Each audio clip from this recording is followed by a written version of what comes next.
Hi, I am Delilah Jane Phillips, and I serve as the chaplain for children and the schools at First Presbyterian Church of Charlotte. Hi, Reverend Phillips. I am Peery, and I am the senior pastor here at First Presbyterian Church of Charlotte, too. Today we are going to be having a conversation about faith formation at home. Penn, do you know anything about that? I do know something about that. I do have 4 kids after all.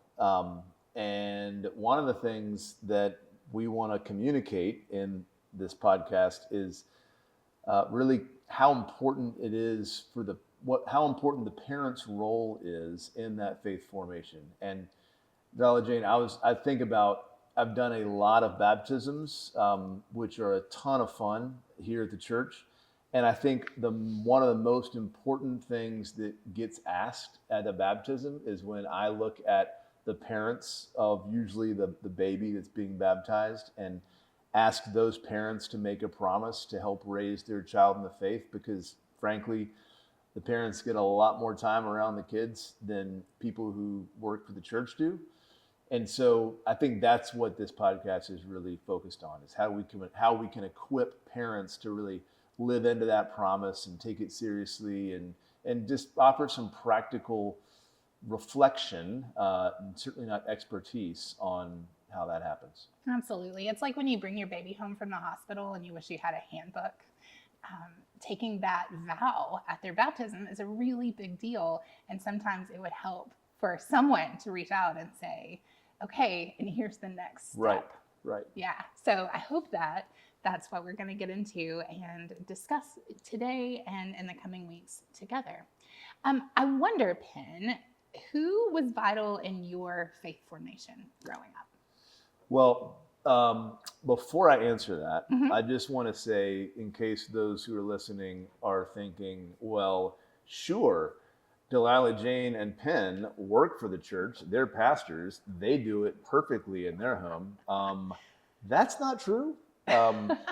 So in a lot of ways, this is a helpful conversation for me to have personally, because I think it's even church professionals for whom this is their job need help trying to take those promises seriously. So you asked me who was vital in my faith formation as a kid.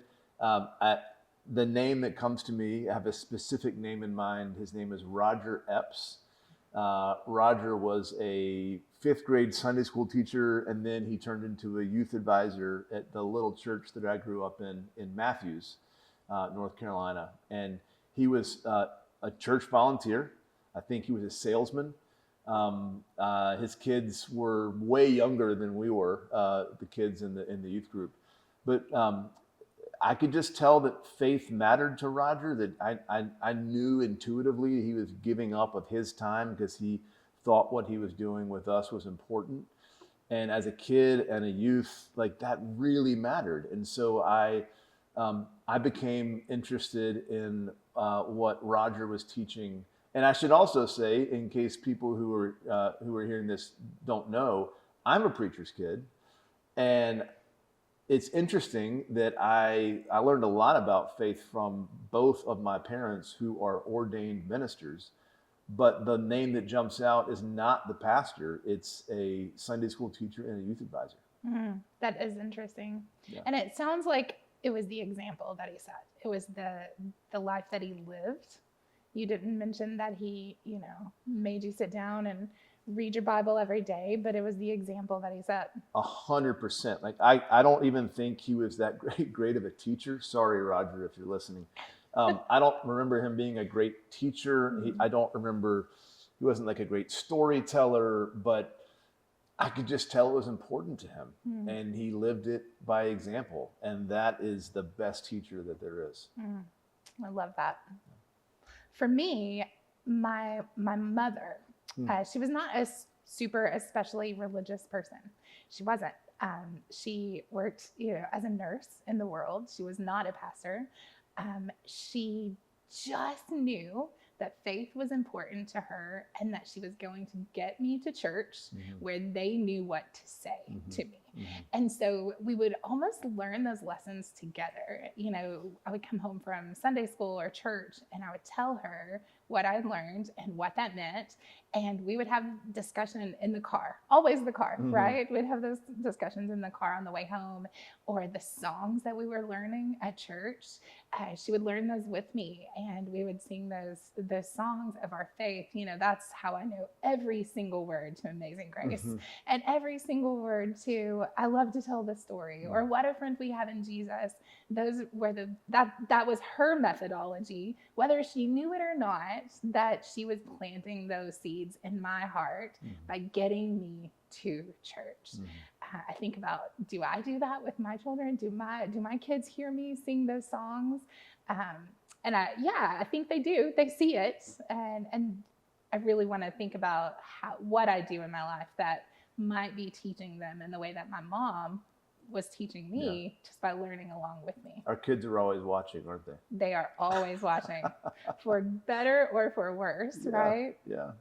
Well, Delilah Jane, what as we think about kind of what the parent's role is, I think it's really helpful to look back on the experience of faith when we were kids, to remember how we soaked it up. And when you were a kid, how would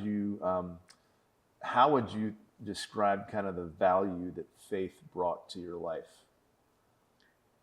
That is a really interesting question. When you think about that, I grew up to be a pastor.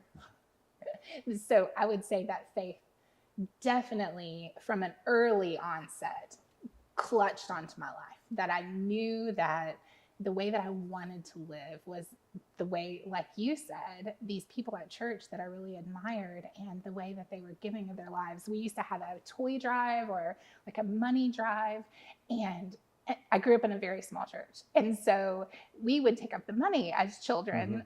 Children, youth was small church, so we were all the same. And people would give 20s or 100s. And those were big bills. I could not believe someone handed us $100 to go shopping. Well, then as I grew older and I understood the value of money and the value of giving, that's who I wanted to be. I wanted to, live this life. I wanted to give like Jesus would give and to serve like Jesus would serve. But it was the example that I saw both from my mother and from the church that I was being raised in. And that shaped all of my decisions. So that's what I'm thinking about as I'm choosing a college, as I'm choosing a vocation, a career. I did not know that I would go to seminary. I went all the way through college before I knew that I was headed to seminary. But even in whatever vocation I had chosen, my faith was leading that life. And I know, and you know, that God was leading me through those decisions too. Yeah. I think about kind of the main lessons that when I look back, that I learned that proved to be really valuable in my life were, I think primarily it was that I wasn't alone. I had a sense of belonging, and that belonging, I knew I belonged to God, but that's kind of a high-minded idea. And I knew through being involved in the church that I belonged to God because I could see the way I was connected and cared for through a congregation. And so that, and like knowing that, you're a part of a group and you belong to something bigger than yourself, that guided me in the ways that I lived, in the ways I made decisions, and personally, it was a huge comfort that sheltered me through good times and bad. That is exactly what I want for my children. Between the two of us, we have 4 middle schoolers. Whew. And for them to have a sense of belonging. Yeah. That I want that for them, and I want to show them how to feel like they belong in Christ. Yeah. So now it's our turn to drive. We're the parents. So what are we doing? How are we living our life that might be guiding our children in their faith? How would your children, one of them or all of them, answer this question? What is the most important thing to my dad? I hope they would not say meetings. But in all seriousness, I think they would say that the most important thing to their dad is worship, which, and I'm in a little bit of a different situation than probably most people who listen to this podcast because it is my job and I spend a lot of time preparing for worship through sermons and such. But I think that my kids, like your kids, so when you work in the church, your kids they don't know you're weird. Like they just think that's your job. And so I think my kids know that the most important thing is that I invest my time in helping people in worship, lead people in worship. So how about you? I love that. I think my kids would say that the most important thing to me is children. And I hope they're right. I have such a heart for the children. I have such a heart for the children of this church, but just children in general and teaching them about the basics of their faith, the basic building blocks. And that's what I spend my preparation time on. And those are the songs we're listening to in the car to help me prepare for the next week of working with children. So they would say children. And I think that they would roll themselves into that they are the most important thing to me. They would. How would your children define your connection to God? Obviously, we're talking to the head pastor. They see you on that podium. Let's think about it outside of the church, in your home. What is your connection to God from their perspective? That's a good question. I think they would say that they know, even though I'll have to acknowledge that they don't like see me pray. We don't have like family devotion. Maybe we should, we don't. They don't like see me on my hands and knees praying beside my bed at night before I go to sleep.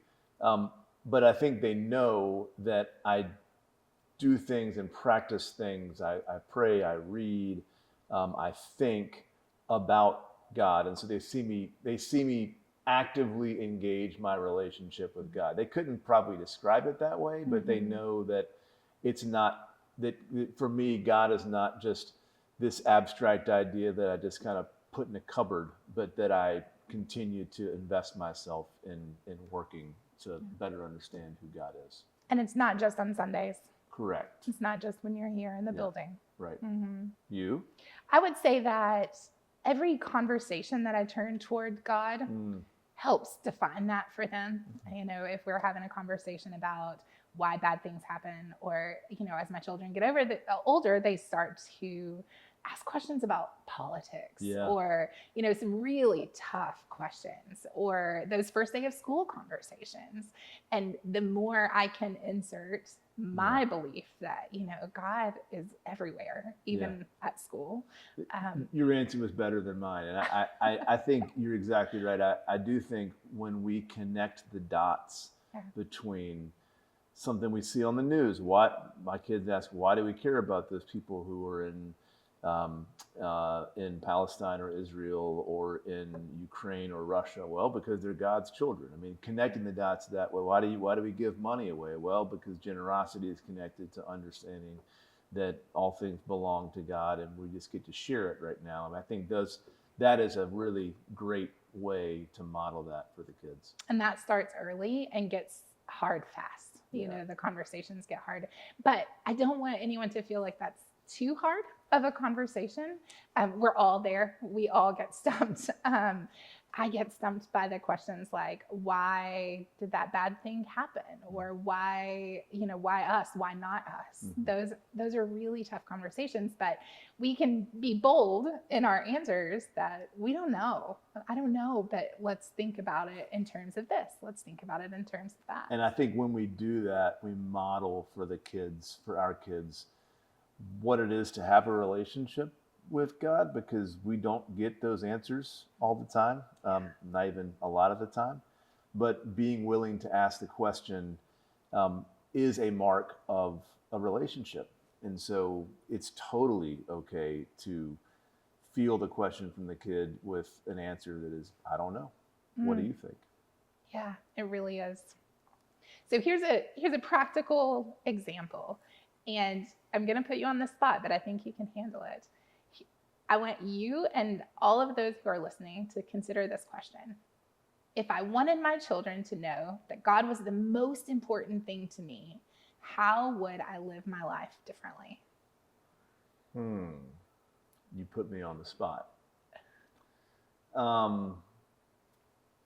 I wanted to know, my kids to know that God was the most important thing to me, how would I live differently? I think that I would do a better job of making my motivation clear to my kids. I think a lot of times I've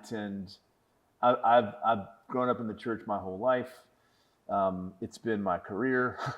I think I probably make a lot of assumptions that people know why I do what I do, and I assume that for my kids as well.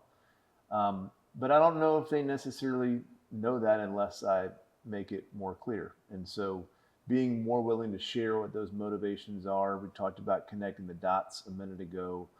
And I would also say, that's one way. I would also say acknowledging, I think one of the things about faith and about the reality of belonging to God is that we recognize that we need God. We're dependent upon God. Another way to say it is we cannot do this life on our own.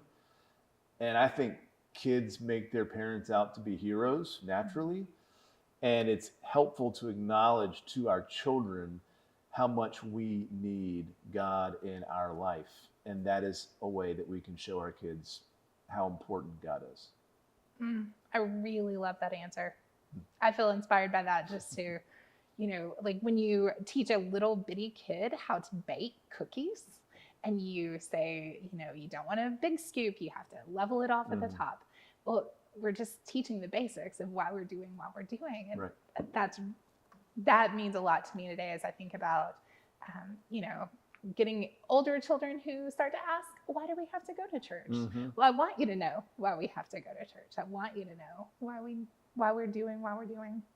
So in faith formation in our homes, we've already talked about how it is the responsibility of parents. What is our goal in our homes? What should be our goal that our children in our homes are learning, are witnessing, are knowing about God? Is it to know God? Do we want to create a connection to the divine for them in our home?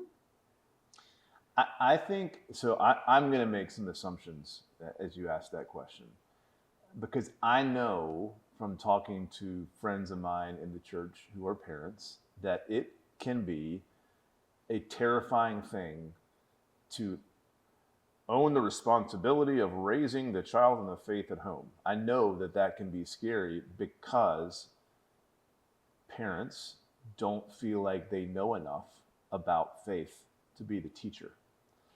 And so that's informing my answer to the question.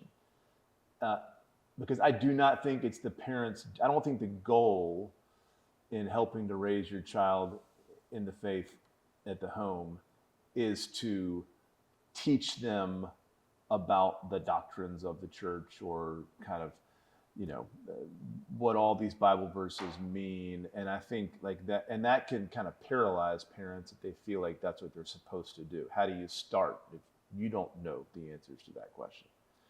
I think the most important goal with faith in the home is that parents communicate that their children are loved by God, that they belong to God, that they have a relationship with God, and that it's important to practice that relationship. And the way we do that is by involving ourselves in the life of a community of faith in the church. So that's kind of a mealy-mouthed answer to the question, but I think kind of steering away from, it's not the goal to equip our kids with knowledge. It is the goal to make sure our kids know that they are loved by God no matter what. There's a lot of pressures from society, I feel, with raising children, and not getting it wrong. Right. Not, putting fear or worry into our kids about God. And not all of us have great examples of what it felt like in our homes about learning about faith. Yep. So I think as you say that, I'm hearing that, yes, it is the primary responsibility of parents, but it's a whole church job. Correct. That we are in this together, that we make that vow to our children that we will get them here, but that you're not alone. Right. Right. And I think the value, and it's good to teach your kids this, that the value of belonging to a church is that there are lots of, my kids have learned things from grandmothers and from mission partners and from confirmation teachers that far exceed my ability to teach them. And it's good to help your kids understand the importance and the joy and the value of that. I think about the person who shaped my faith as a kid. It's a Sunday school teacher. Those people, those roles matter. And being involved in the church is not about ticking a box and doing it out of obligation. It's about more fully experiencing what it is to be a child of God and to know the joy of what it is to live your faith. Prioritizing that is a great example. Prioritizing coming to church, prioritizing being here. I often say in my program, you've got to get them here for me to teach them the things. And I mean that. And I know that life gets so busy and we all have so many things going on.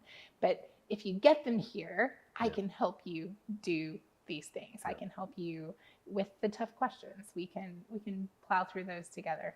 Yeah, and I know that this is going to be the topic of our second podcast, but my kids are old enough now where they have lived through some things with their friends at church that were hard, whether it was a tragedy or divorce or and they've seen how important church can be in those moments. Mm-hmm. And that is a even better teacher than me sitting them down and talking to them about it. Yeah. So I'm excited to share that we are going to have a parenting cohort in this fall. And this cohort is going to be a group of people who are committed to learning and growing together in the context of this community. That the group will join together and just be reminded that they are not alone in this, that this is a really big personal job that we can handle as a group. So this cohort is going to join together, and for 5 weeks, they're going to join in Sunday school together here at the church, both their kids and the parents. Nice. So that they will have a group of people who are in this together, someone that they can have these conversations with. Within that Sunday school, we will give out resources for parenting. We will have some hard conversations, including a deep dive conversation with childcare necessary about what it means to parent together. What does it look like in your house? What does it look like in your house? Because sometimes when we break down those walls, and I can say, honestly, no pen, I did not read my Bible with my children every day this week, but I have a goal that we're going to do it at least 2 days next week. Then that helps me kind of put into perspective, what I need to be doing, where I want to be, and just have a group of people who are really holding us accountable and encouraging us in this huge task that we have together. The cohort is going to meet together for a fellowship gathering, just to be together, just really be the church together. So more about that in our next podcast, how to get involved, how to sign up for this cohort, what it's going to look like, when it's going to be held. Just really excited to engage a group of people who want to know more about this and want to have the conversation more in their homes and here at church together. I'd love to be a part of that too. I'm excited. I know that I have a lot to learn from people, and I know that when we come together, we can really inspire one another. Well, thanks a lot for today, Delilah Jane Phillips. Yeah, thank you. I'm excited to hear more about your parenting and just admit some of the ways that we have a lot to learn together too. Amen.